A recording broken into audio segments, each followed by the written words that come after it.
We chant Bhagavad Gita chapter 6, sloka 16, 17 onwards. 17.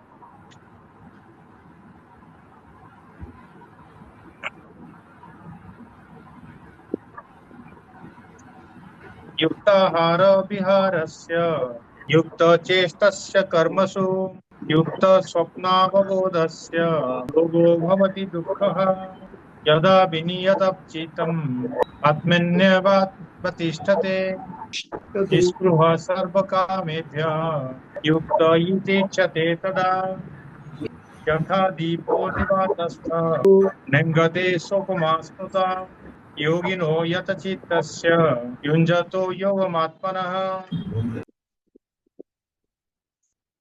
Welcome to this session of Bhagavad Gita, in chapter 6.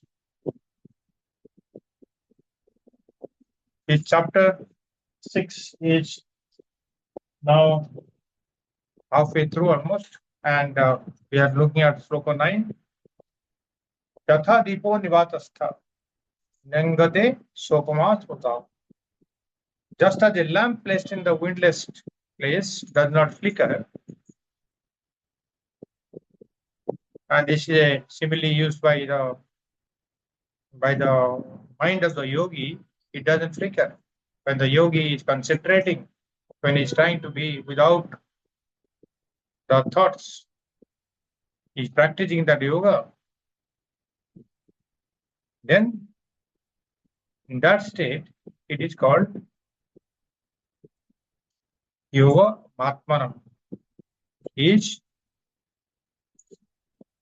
getting absorbed in the yoga of the self. Two, three things to remember that this is an example. Like the lamp, you put something and it doesn't flicker. There is no wind, so it will not flicker. Nengate. Nengate is a word. No ingate. Ingate is flicker. No ingate is doesn't flicker. Then, as I told you, that the two other words are utilized. One is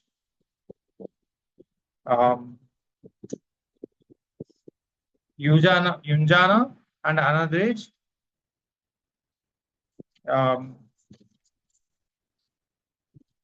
yukta. So the two stages, the yukta means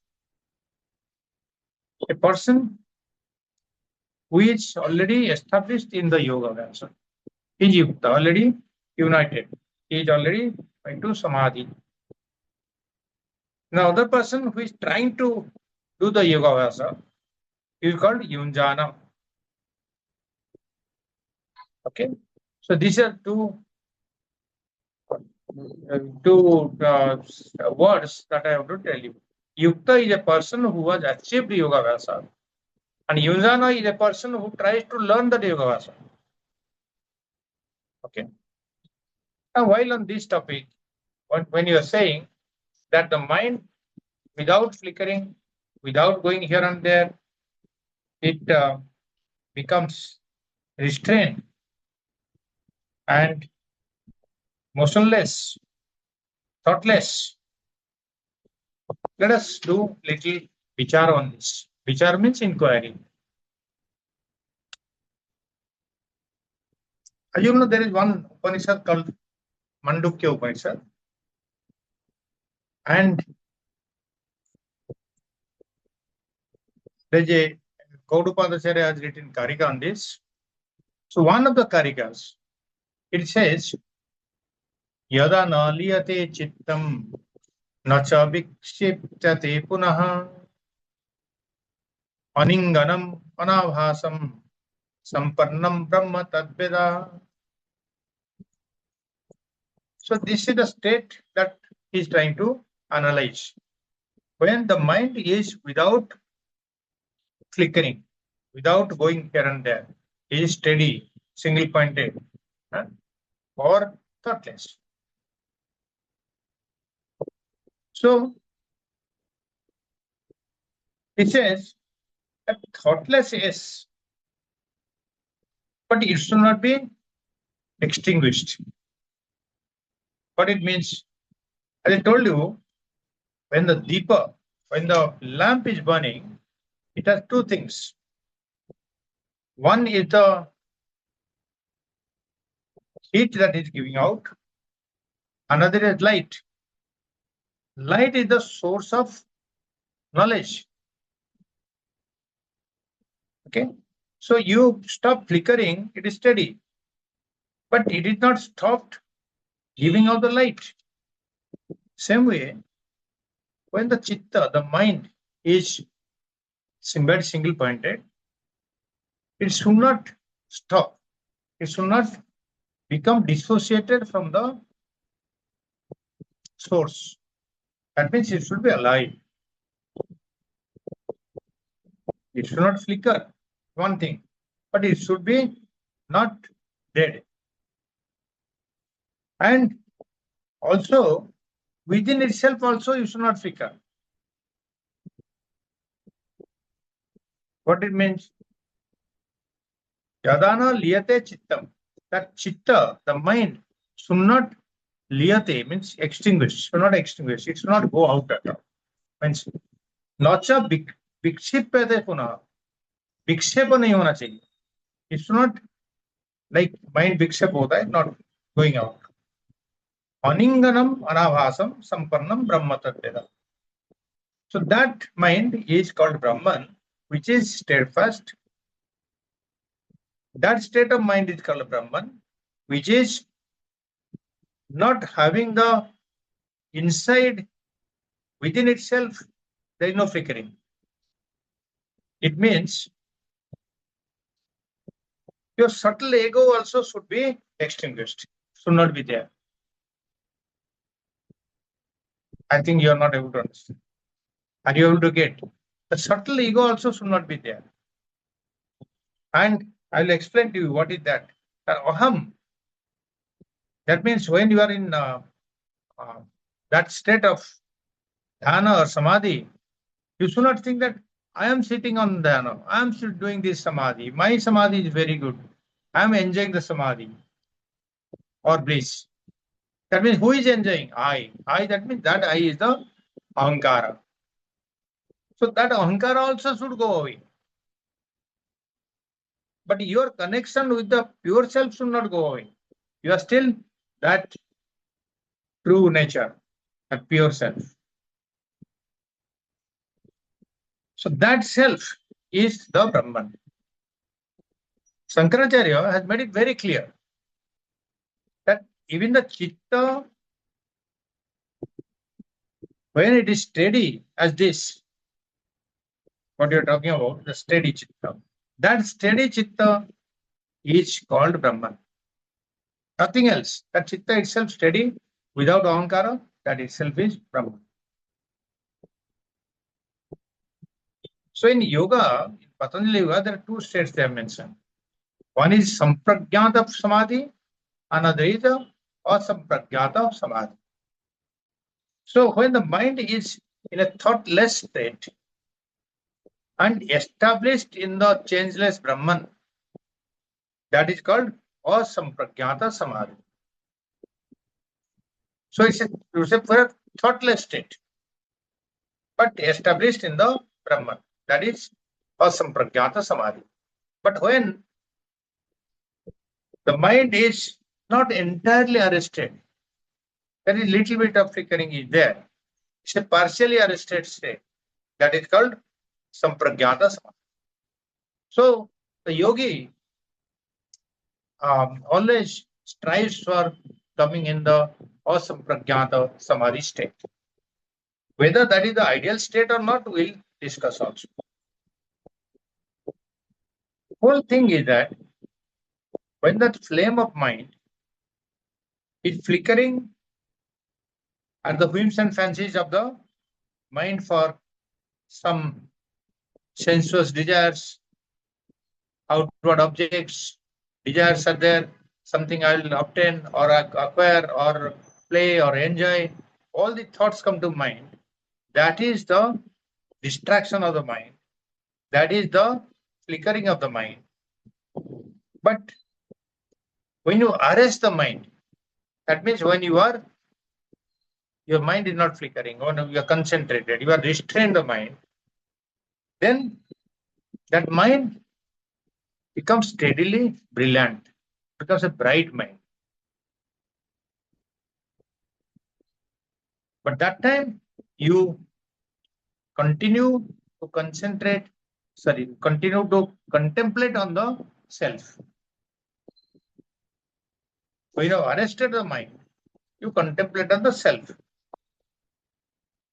What does it mean? It means you dwell upon Brahmakara Vritti. Vritti means thought.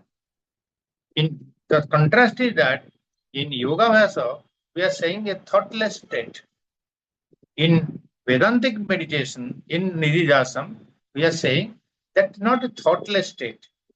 It is a state where you have the thought of the Brahman. Brahman means not only the word Brahman. Brahman, the description of Brahman, the attributes of Brahman, the thought of Brahman. As long as you are dwelling on that, then that constant thought of Brahman, that eternal, infinite Brahman, is concentrating on the self, and that is what you would say yoga atmanaha. The atmana, the self, is established in the self. So this is what is the yunjate yogam atmana. Yogam atmana. So yunjat is practicing that yoga, and he practices that yoga on the atman, the self only. It's clear? So finally, our goal is to be established in the self, and the same self is the pure self. Same self is the Brahman. Atman is Brahman. Okay, this is very clear. I don't think that any doubt is there, right? Any doubts? We completed the sloka number 19. Okay, so we'll go to sloka number 20 now.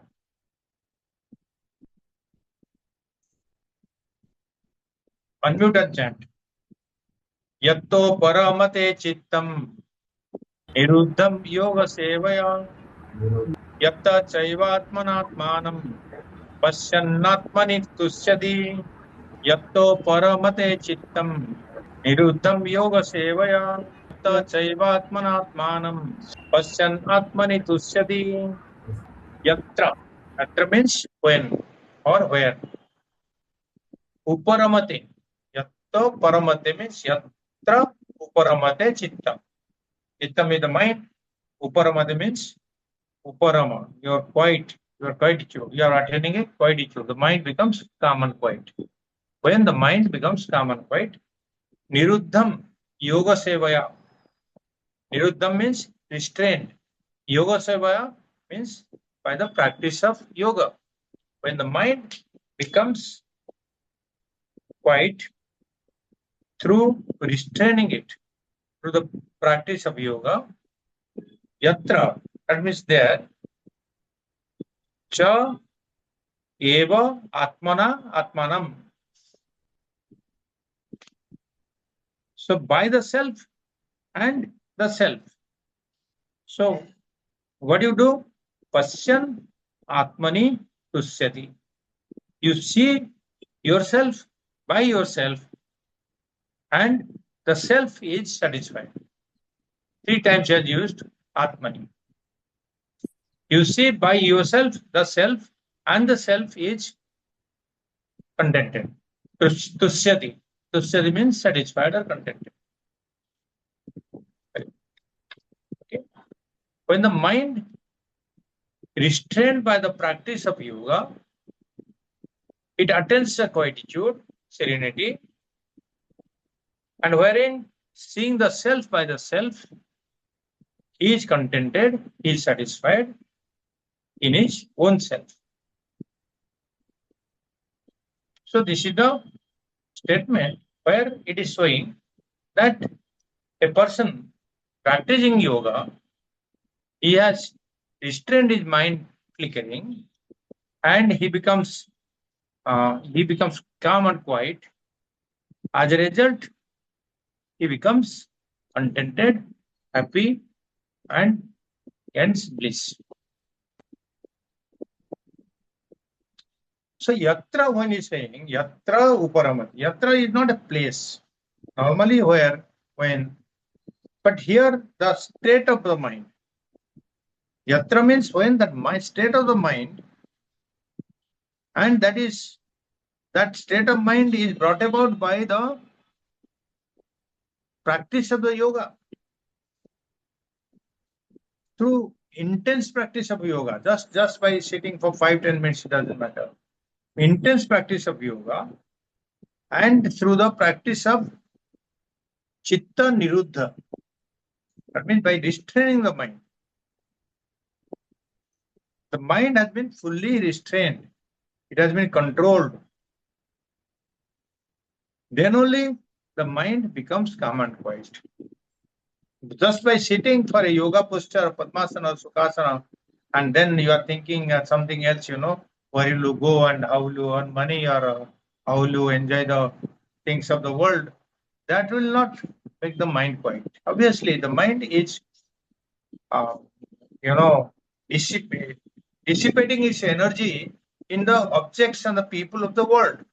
It is not concentrating. The moment you concentrate, reduce the number of thoughts, the minds that I told you, it becomes brilliant. Brilliant means it becomes very happy, and it becomes very knowledgeable. So, through the intense practice of yoga, by restraining or controlling the chitta vritti, that mind uparamate, it becomes quiet, it becomes tranquil, becomes serene. And an example is given by Bhagavan Shankaracharya. It's like a fire without a fuel. There is no thoughts. There is no thoughts of the outside world. So why the mind will flicker? So that's why the mind is there, the lamp is there, but it will not flicker. It will not go away because there is no fuel. It cannot burn bright.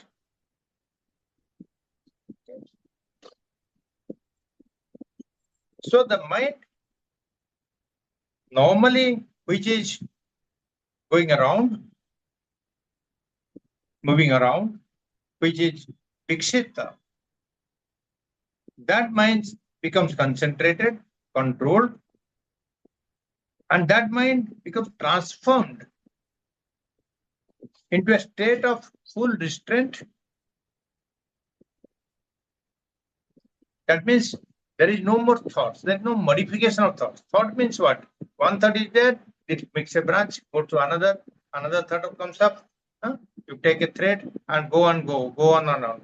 That type of modifications of the mind doesn't take place. Modification of thought doesn't take place. Why? Because there is restraint. And the restraint is by what? The mind itself. And there, yatra cha atmana atmanam paschyan. Atmana atmanam paschyan. That means, paschyan means what? Seeing. And the word meaning is seeing. But here we can say that you are realizing the Atma. You are realizing, you are directly through the no thought modification, you are knowing the Atma by itself directly. You are realizing that Aham Brahmasmi. That realization is coming because your thought is not going around, but it is centered, and you are dwelling on the thought of Brahman alone. So this mind, it is the thoughts which are there, that is generated by the thought of the Vedanta studies. That means Aham Brahmasmi, like that, So, which is that Vedanta is a valid means of knowledge. And that knowledge is the knowledge of the Atman, the self. The self is the indwelling consciousness. What else? It's the consciousness which is present in me. I am the consciousness. It is not the outside normal consciousness. Normal means the pure consciousness everywhere it is present. Yes, it is present. But when we see Atmana, it is individualized, and that is the indwelling consciousness. That means it's present in me. And that consciousness, what is present in me, is not different from the supreme consciousness. It is the same consciousness in me, outside me. Antar bahishcha tatsarvam vyaptam narayana sthita. Inside and outside, whatever you see, everywhere same Bhagavan, Narayana is there. So this supreme self, the pure consciousness, that is non-dual, because there is one only. There cannot be two. You cannot, like the space, you cannot separate or divide. You cannot cut the space with an arrow. You cannot separate it. Same way, consciousness you cannot divide. It is one and only one. So that's why we call it Advaita, non-dual. And it is also Parama Atmani Tusthati. That means it is contented in the self. It is getting Parama Atmani. Sorry, Pasyan Atmani Tusthati is satisfied. So what is the satisfaction it generates? It generates Ananda. That is the bliss. The state of bliss is achieved by realizing yourself in yourself. So Atmana means by the mind or with the mind. And that Atmana is also pure Sattva. And that Atma is also not tarnished by any of these Rajas or Tamas. Tutsyati means it is contented, it is satisfied. Satisfied in where? In the Atman only, in the self only. The self inside and the pure self outside, it is one and the same. You don't get satisfied outside, you see. You Atmani Tusyati is not mentioning that you are getting Tusyati, you are contented with the objects of the world, or the people of the world, or things, or you are going for a holiday, you are getting satisfied. No, you are getting satisfied within yourself. Where Eva alone, nowhere else, only here. So you are not getting that type of satisfaction, contentment, or bliss in the enjoyment or experience of the outside objects or assembly of our own body parts also.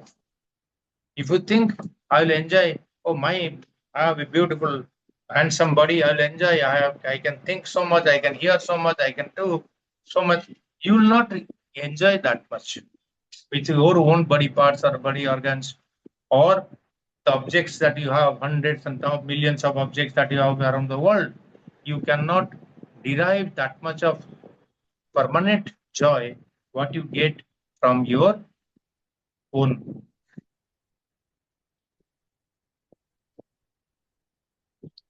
Okay.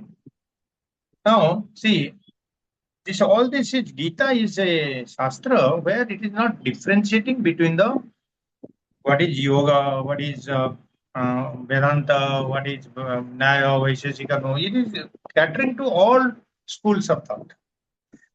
So, it's saying, and yoga is not only, Patanjali Yoga Sutra. It is, so everything is yoga only. Jnana Yoga, Bhakti Yoga, these are yoga only, no? So, this yoga, practice of yoga results in curtailing the mental disturbances, mental inclinations, and makes a person disinclined towards external matters. That's why the yoga is very relevant. Restraining the mind. And mind will not go anywhere else. Slowly, by practice, you will be able to make it single pointed.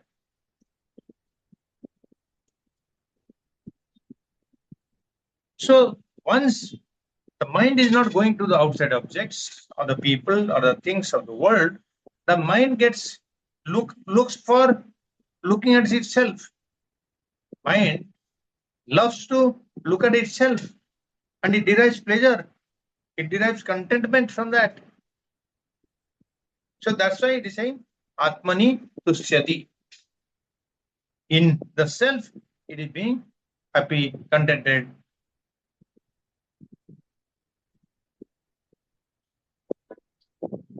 That means that Atma, the self, is not contented with indulgence of the sense organs like eyes, ears, and feelings, touch and this thing. What you get that some people are happy looking at a beautiful flower or listening to a lovely music or tasting some good food. People are happy.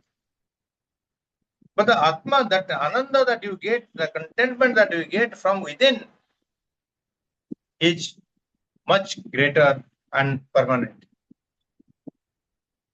But the Atma, the source is in the Atma, not in the objects of the world, not from the sense satisfaction, not from the indulgence with objects. Atmanam Pasyan means what? That contentment is not derived by seeing other things. It is derived from looking at yourself, looking at your own Atma. So the person is immersed in the supreme bliss within himself, by himself, and by seeing his own self only.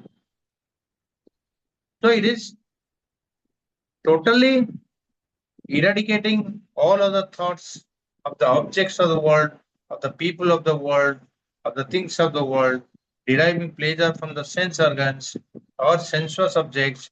All these things are ruled out. You derive permanent pleasure from your own self. Okay. This mantra and the meaning and content of this mantra is also connected to the next mantra, 21. Okay. I think it's clear now. It's only more practice is required rather than study, isn't it? We'll go to the next mantra, sloka, that sloka 21. Okay, let's chant sloka 21.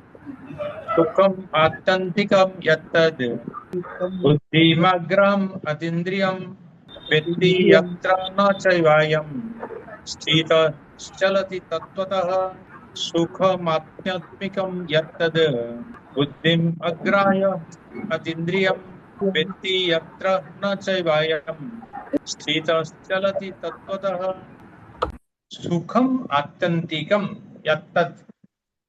Sukham means happiness, bliss.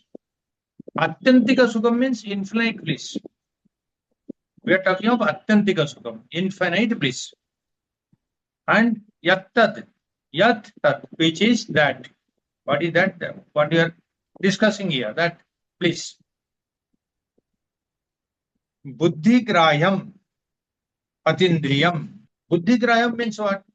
Graham means it can be grasped, taken in, holding by Buddhi. Buddhi is the intellect, can be grasped by the intellect or reasoning.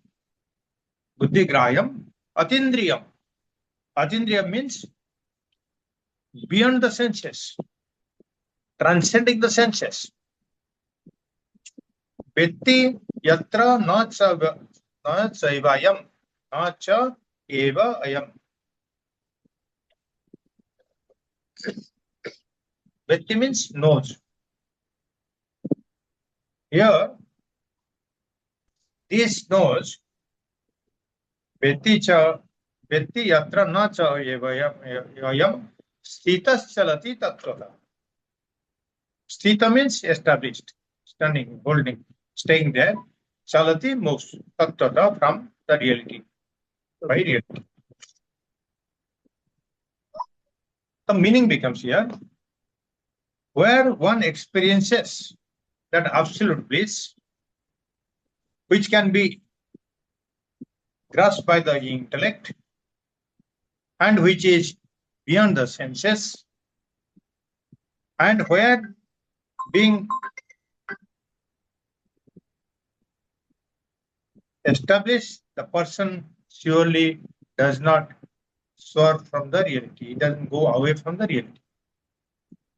So again, when he's saying where, that means in that state, in that special state. Special state. What is the special state? It's a special state of sukham, special state of bliss. And he knows. Vetti. Vetti means he knows. And that state is infinite. That state is absolute, unsurpassable bliss. You cannot, you are no comparison. The bliss, what you experience in that state is the same as the Brahman. Brahma is what? Satyam, Jnanam, Anantam Brahman. That Anantam is the infinite bliss. And that is what we are looking for. So that Brahman, which is being described here as Buddhigrayam and Atindriyam. Buddhigrayam means it can be grasped by the intellect. There are two things here, you see, you must separate it out. One is a Buddhigrayam, that means you can intuit. See, anything that you want to do, you have to do the mind. Right? Whatever yoga you do, whatever, mind is utilized for going beyond the mind. But mind also is the only place. And in the mind, intellect is the subtlest. Not mana, buddhi, chitta, ankara. Out of that, buddhi is the subtlest. So whatever knowing or not knowing or grasping, whatever is happening, you have to utilize that intellect. So that's why it is saying that bliss is experienced or grasped by the intellect, by the buddhi grayam. And this is also atindriyam. Atindriyam means beyond the senses. That means that bliss is not manifested when you come in contact with the objects of the indriyas. The eye contacts a beautiful scene, so that you be happy. But this happy, that atyantaka sukha, that infinite bliss that we are experiencing, that is not the sukha that you are getting here by the indriyas. Not only indriyas, also the organs. This sukha can be grasped by only the intellect directly.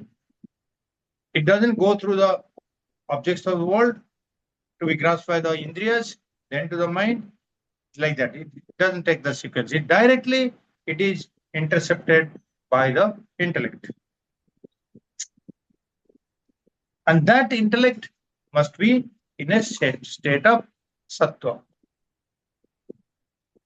Sattvic mind should be there. Sattva must be established in the intellect. If the mind is sattvic, then you will get the lasting permanent bliss.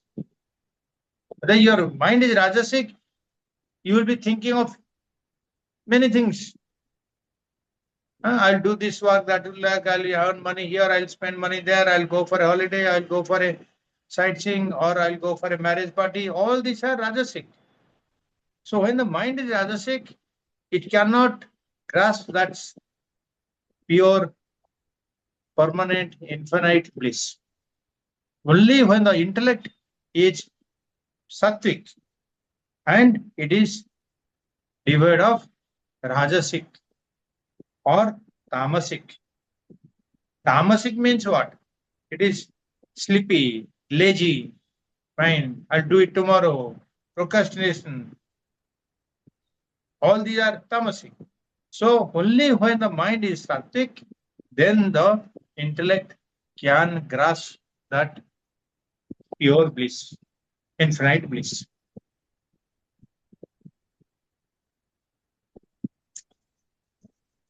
So such a person, once he is established in that pure bliss, infinite bliss, that means he is already yukta, he is already connected, he is already one with that pure self.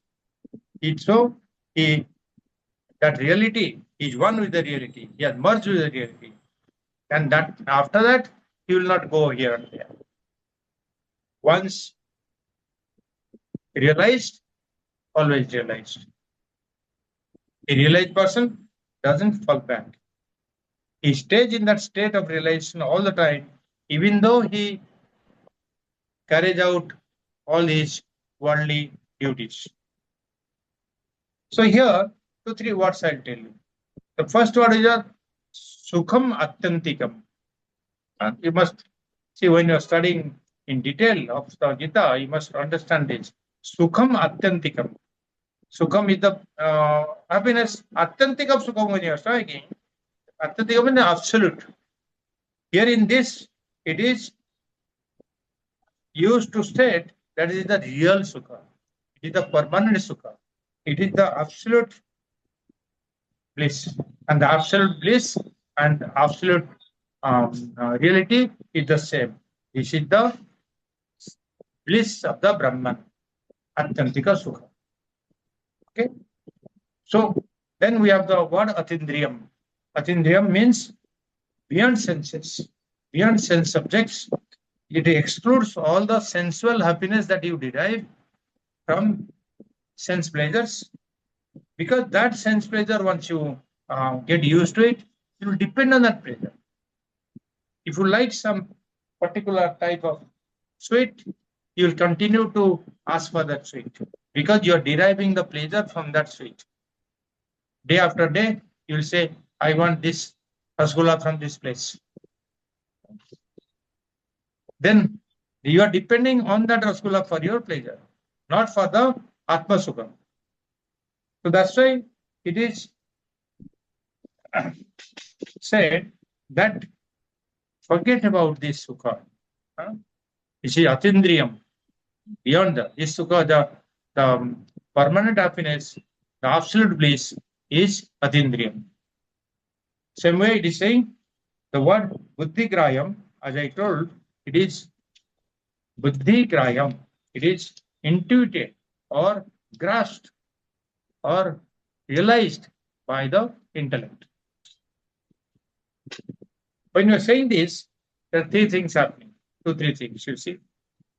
Intellect is grasping. That means intellect is knowing that this is the bliss. As a corollary, we must understand this is not the happiness what you derive during deep sleep. Because during deep sleep, the mind is dormant, right? All of you know, during deep sleep, the mind is not dormant. It is not working. When the mind is dormant, intellect is also dormant. So the intellect is not there. So deep sleep, what sukha you get is not the same sukha that we are talking about here.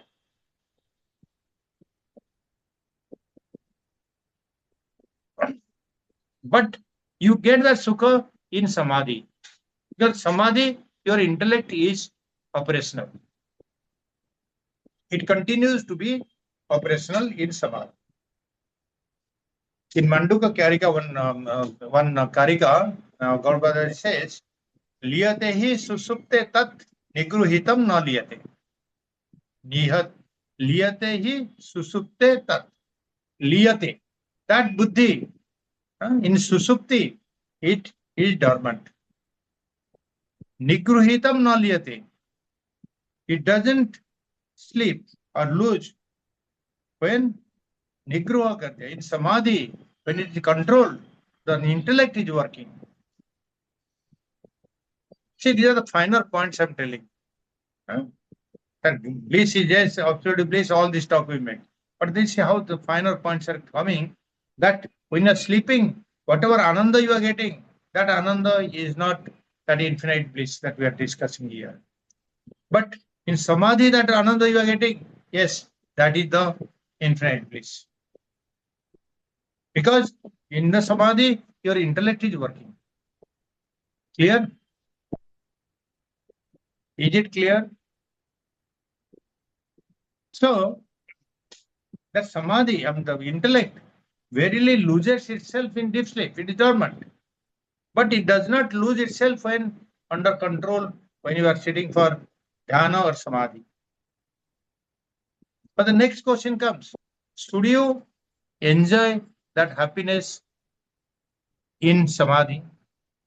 So should you enjoy the happiness in that samadhi? So now I'll tell you, now all this discussion over, what I'll tell you, again in Mandukya Karika, there is one Karika, it said, one should not enjoy the happiness that is in that state of samadhi. But one should become detached from this kind of happiness. Awareness of happiness also, you should be detached. Why? Because if you say, I am enjoying, I am experiencing this samadhi, great samadhi, so much of happiness. So you are admitting that I am enjoying. So I am different from the subject. I am the object. My experience, all the three comes into picture. Subject, object, experience, all the three, tripudi aa gaya. So if you enjoy, that means you are not in real samadhi. That is true. Then who is going to samadhi? Exactly, I'm telling you. Samadhi, the moment you say, I am enjoying the samadhi, then you are not in samadhi. What I'm saying is that I that you are talking about, that is Atman only, not the ego. Ahankar, not the ahankar. Not ahankara. But the moment you said, I am enjoying, that ahankara becomes predominant, and it will say, I am enjoying. The three things will come, that I am the subject, the object is the experiencing, and something, whatever you are enjoying. The three things will come, the tripudi will come. So Advaita will vanish. The moment the Advaita is not there, that means your ahankara is there. So you should detach yourself, or you should should not have the distinction that I am enjoying. Samadhi enjoyment should not be done. Then what will happen? You should, your awareness of that happiness should be avoided.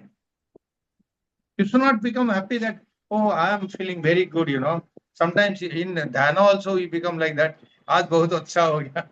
So that you should not enjoy. Then the dhyana itself, I was doing something, I am there. But that happiness will become temporary, no? Even in samadhi, whatever happiness you are deriving, that is temporary. That's why we say, don't get so attached to that happiness of samadhi, because you should live in the permanent happiness of the bliss of the Brahman, the Atman. That is the idea is that you should derive the infinite bliss, not in this momentary. Because the moment you get out of samadhi, again you are without a jnana, then again you will be in the outside world. Same, all these things will come. But if you are already established the knowledge, then you will not deter for this. This is the differentiation that we make. Sometimes, sir, while meditating, even if one meditates under some gurus, after meditation they ask, how was your feeling? Yes. Most of the time it was difficult for me to tell. Myself how I felt. So I never answered. So if you say, I feel very good, then you are not done. Your हुआ नहीं काम तुम्हारा हुआ नहीं. No, that is a learners. You can't, these are Okay, the. that's okay. For learning is okay, step by step. But That is for the. but See, for example, say we have already we are going to complete 8 years, Guruji. You remember that? We started in, March or sometime of the 19th. then not 8 years. 2019. And we are going to be 8 years. And So 8 years, nothing- nahi hai. Huh? Anyway, whatever the time we are studying, so you should slowly get into it, And now you are able to make the differentiation. When I'm talking, you are able to make the differentiation. Yes, the intellect is not awake during the time of bliss, I mean, the time of deep sleep, but it is available in samadhi.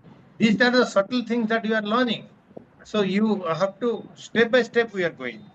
So the highest bliss is located in one's own self only, not outside.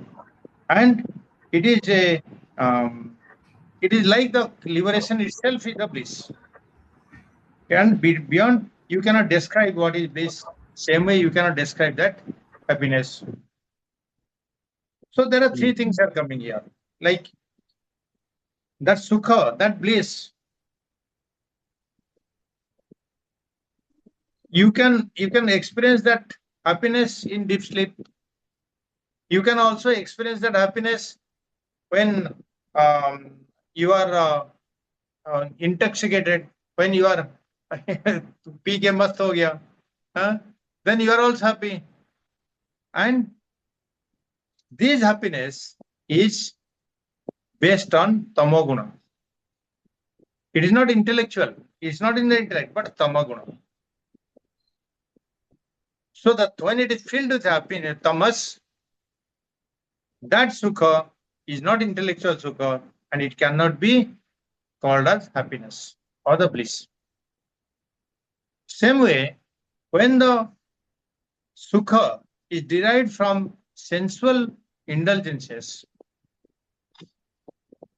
indulgence in the sense objects or objects of the world or the people around, whatever worldly things that you indulge, that is because of rajasika sukha. You want something, you are doing something, you are reaching out to somebody, all these are rajasika sukha. So rajasika sukha, burnout or rajoguna is not that bliss that we are looking for. Sattvika sukha is the one that is experienced through the practice and effort of the yoga that we are discussing here. Here, the intellect is involved, and that intellect is associated and it is being established in the Atma only. So that sukha, that bliss should be something which we can never part. We'll be living all the time. So if your happiness is depending on your wealth or properties or possessions or the children, then that is not a bliss. Because you have to lead them sometime or the other. But yourself is the nature of bliss. So that sukha which is not broken by time, nor broken by the place, nor dependent on the objects, nor derived from a habit. Sometimes by habit also you enjoy something. That is real sukha. That is the atyantika sukha. That is the infinite sukha. That is the bliss. This bliss is only possible when that sukha is derived from yourself, from the Atma. That Atma that will be present everywhere, every time, and everything of the world. And that sukha is effortless. And that experience is permanent. That is Atma sukha is permanent. That is the bliss. That is what we are looking for. Thank you. So we close it now. Sir. Thank you very much, all of you. Sir.